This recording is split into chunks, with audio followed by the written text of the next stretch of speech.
Mến chào cô bác anh chị và các bạn đã trở lại với kênh YouTube của Vành Khuyên Lê. Lần nào mà đi nhà hàng thì anh Hai với em My cũng chọn món gà. Ức gà nó bổ dưỡng, không có mỡ cho nên là tốt cho sức khỏe người già, em nhỏ hoặc là những bạn tập gym. Nấu món gì và nấu như thế nào để cho ức gà nó không bị khô thì Vành Khuyên cũng đã học được từ nhà hàng những bí quyết. Và hôm nay là món gà rang muối theo kiểu nhà hàng. Bên ngoài thì giòn, còn bên trong thì thấm vị, mềm và ngọt thịt. Mình nghe là rang muối nhưng mà nó không có hề bị mặn đâu. Bây giờ mình sẽ cùng bắt đầu liền nè. Mình có 2 cái ức gà cân khoảng 500 cho đến 600 gram. Rửa sạch, sau đó mình lấy khăn giấy và lau cho thiệt khô. Sau đó thì mình sẽ cắt ra. Và với món gà rang muối này mình khuyên thấy mình cắt nhỏ nhỏ nó mới ngon. Nếu mình cắt dày quá thì sau khi mình làm xong nó không có giòn lâu. Cắt nhỏ nhỏ giống như mình khuyên ở đây nè. Đây là 3 gram gừng. Mình có thể mài hoặc là đập cho dập ra. Mình khuyên ép như vậy cho nó ra nước đó. Để mình ướp thịt gà chung với lại 4 tép tỏi. Cũng ép luôn.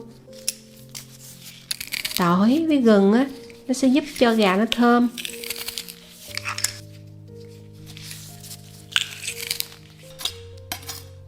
Và thêm với lại 1 muỗng cà phê rượu trắng, tức là rượu nấu ăn.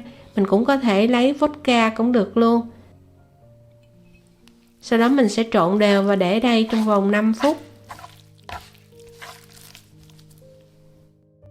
Đường, muối, bột nêm, tất cả là 1/3 muỗng cà phê. Nếu mình ăn mặn hơn thì 1/2 muỗng cà phê. Mình khuyên làm như vậy thì mình ăn không như vậy cũng được luôn. Mình ăn với cơm thì mình cho mặn chút. Tiêu xay hơi nhiều. Và mình sẽ bóp đều cho thiệt là kỹ. Sau đó mình sẽ để đây ướp trong vòng 10 phút. Tiếp theo mình bằm 2 tép tỏi. Mình bằm như vậy nè, để lấy ra 1 muỗng canh, bằm chứ không phải là mài. 3 cọng hành lá, mình chỉ lấy cái phần đầu trắng thôi. Và cũng cắt nhỏ nhỏ, tùy thích. Có thể cắt xéo giống như vậy luôn. Hoặc là cũng có thể cắt cái lá mình lấy luôn cũng được. Ớt chuông hoặc là cái ớt nhỏ nhỏ. Mình khuyên thấy khi mà mình làm ớt chuông thì nó sẽ ít giòn hơn là mình lấy cái ớt này. Khoảng 50 gram. Mình cũng cắt nhỏ nhỏ giống như vậy luôn. Nói chung là hành, ớt mình đừng cho nhiều. Mình cho nhiều quá thì khi mà làm xong nó không có giòn lâu được. 50 gram hành tây trắng hoặc là hành tây tím cũng được. Mình sẽ cắt nhỏ nhỏ như vậy. Sau đó mình lấy tay, mình bóp cho nó tơi ra từng múi. Bây giờ mình sẽ pha bột. Tùy theo cô bác anh chị em và các bạn thích nhúng bột khô hay là bột ướt. Tuy nhiên mình khuyên thấy khi mình nhúng bột ướt thì nó ngon hơn. Mình có 1/2 chén tinh bột bắp hay là 1/2 cup. Mình khuyên cân được 70 gram. 1 muỗng canh rưỡi bột mì. Bột mì đa dụng all-purpose flour, tức là bột mì số 11. Còn đây là baking soda, tức là muối nở, hoặc là cho bột nổi cũng được nữa. Nếu như mà mình pha cái bột chiên mà không cho muối nở, không cho bột nổi thì nó giòn, nhưng mà nó không có xốp, nó sẽ bị giòn cứng. 1/2 muỗng cà phê nè. Với lại nửa chén nước lạnh, tức là 1/2 cup nước lạnh. Sau đó mình sẽ trộn một chiều. Cô bác anh chị em và các bạn mình không thích cho muối nở cũng được. Mình có thể tăng thêm cái lượng dầu ăn. Ở đây là mình khuyên cho 1 muỗng canh. Nếu mình không cho muối nở thì mình cho 2 muỗng canh dầu. Nhưng mà mình khuyên thấy nó cũng không có giòn xốp đâu.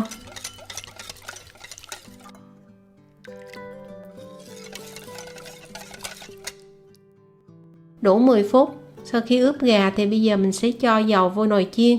Và mình lấy cái nồi nhỏ nhỏ để mình chiên ít dầu đó. Món này mình phải chiên ngập dầu. Bây giờ mình cho hết tất cả gà vô trong cái tô bột. Và sau khi mà trộn xong thì cô bác anh chị em và các bạn thấy cái bột nó loãng như vậy nè. Nó không có đặc đâu.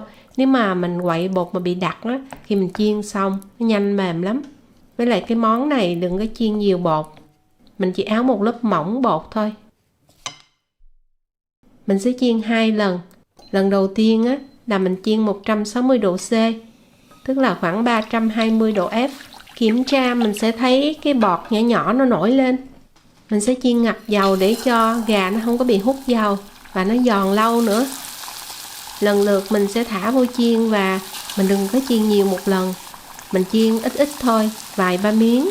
Sau đó mình sẽ chiên nữa, như vậy thì gà nó sẽ giòn. Nếu mà mình có cây đo nhiệt độ thì mình sẽ đo 160 độ C và chiên trong khoảng từ 3 cho đến 5 phút tùy theo kích cỡ của miếng thịt gà. Bếp mình khuyên sẽ để số 7 luôn đó, tức là 7/9. Khi mình nhìn thấy nó nâu vàng như vậy nè là được rồi, mình không có chiên lâu lắm. Mình chiên cho nó cứng cái miếng bột bên ngoài là được rồi. Kiểm tra độ nóng của dầu dễ lắm, tức là mình thả một chút xíu bột vô mình thấy nó nổi lên liền đó là đủ nhiệt.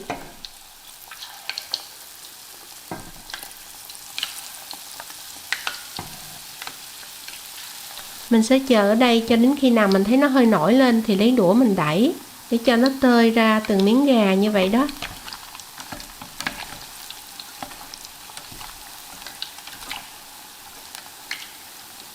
Sau khi nâu vàng rồi thì mình lại cho qua rây, rồi tiếp tục chiên cho hết.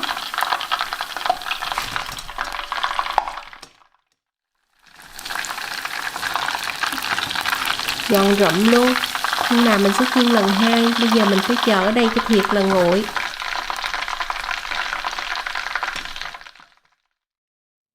Trong lúc này thì mình sẽ đi pha muối.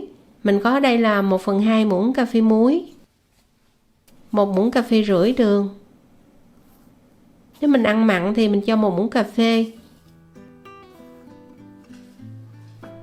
1 muỗng cà phê bột tỏi. Và nếu ăn được ngũ vị hương thì mình cho một chút xí, tức là khoảng 1/5 muỗng cà phê. Như vậy đó. Tiêu thì mình sẽ xay hơi to hạt một chút xíu. Cũng có thể cho thêm tiêu trắng nữa cho nó thơm. Xong rồi tất cả mình sẽ trộn đều lại. Bây giờ mình sẽ đi rang muối luôn. Để rang ở lửa trung bình trong vòng 1 hoặc là 1 phút 30 giây. Bếp chính số mình để số 7. Khi mình nhìn thấy nó tơi khô ra như vậy là được rồi. Cái việc rang muối này sẽ giúp cho cái hương vị nó tăng lên, đồng thời là nó khô một chút nữa mình dễ rắc. Lần chiên thứ 2 này thì cũng có thể cho vô nồi chiên không dầu mình chiên. Nồi chiên mình làm nóng trước 3 phút 180 độ C, tức là 356 độ F. Mình sẽ nướng hay là mình chiên, cái này là 3 cho đến 5 phút luôn, tùy theo kích cỡ của miếng thịt gà. Chiên ngập dầu cũng được và mình vớt những cái cặn ra. Lửa mình sẽ để nóng thiệt là nóng luôn, tức là nó sẽ đạt được cái nhiệt độ là 195 cho đến 200 độ C đó. Và mình chiên thiệt là nhanh, 2 hoặc là 3 phút cho đến khi mình thấy nâu vàng. Như vậy thì thịt gà nó mới giòn lâu được. Chiên lửa lớn sẽ giúp cho miếng thịt gà nó nhả dầu, không có bị ngấm dầu. Và như vậy mình sẽ cho ra cái rây để cho nó chảy dầu. Sau đó mình sẽ rắc nhanh cái muối đã rang vô. Rồi lại tiếp tục mình chiên tiếp cho hết.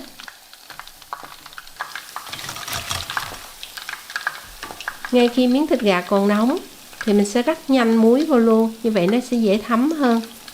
Vàng giòn, không có bị ngấm dầu bằng cái cách chiên trong nồi chiên không dầu này. Rất giòn luôn, mình khuyên lắc lên cho nó đều. Mình sẽ nghe tiếng kêu nè.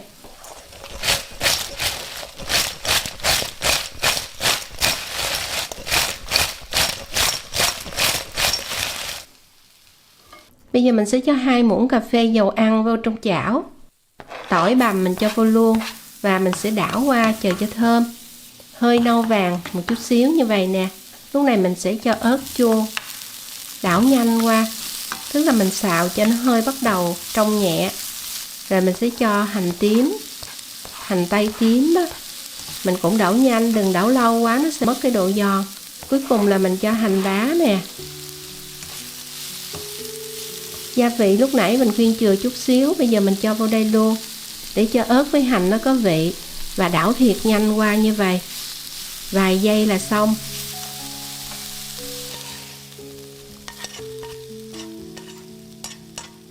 Thơm vàng giòn. giòn bên ngoài và thịt gà bên trong thì mọng nước và không bị khô, vị cũng vừa ăn nữa. Cô bác anh chị em và các bạn mình cùng làm và cùng có cho gia đình một món ngon.